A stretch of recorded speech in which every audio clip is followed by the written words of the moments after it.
2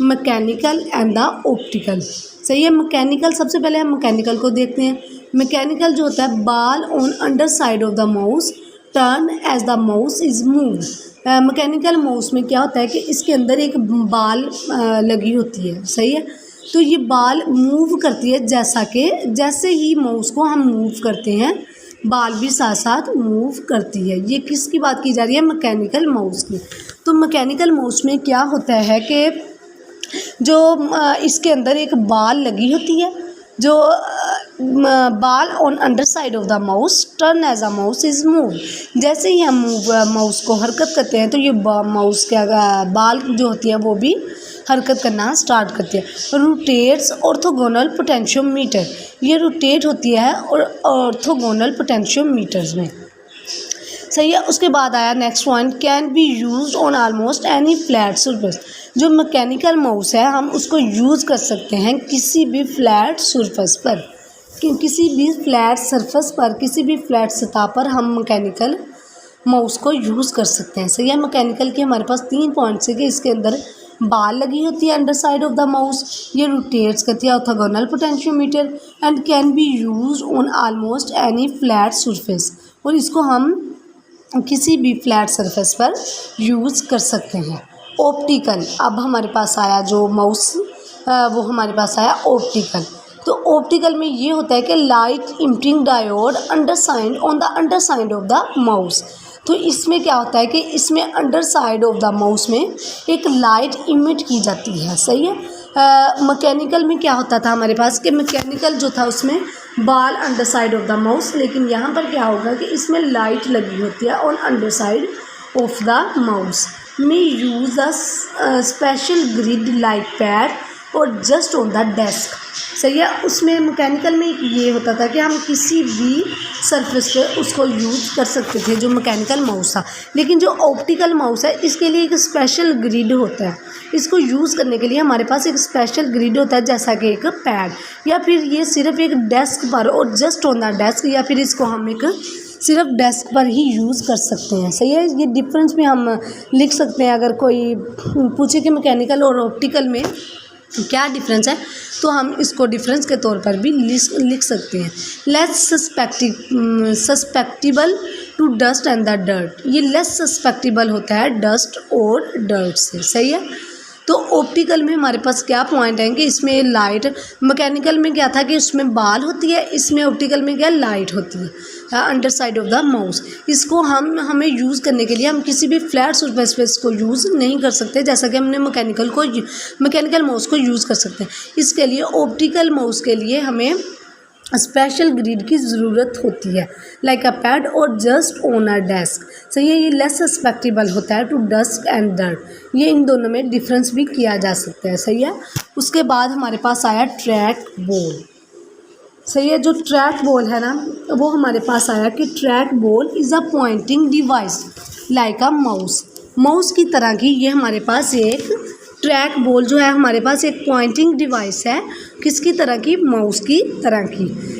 the body of the track ball can not move. सही है, जो बॉडी होती है ऑफ द ट्रैक बॉल की इज़ नॉट मूव, जो ट्रैक बॉल की बॉडी होती है वो मूव हरकत नहीं कर सकती।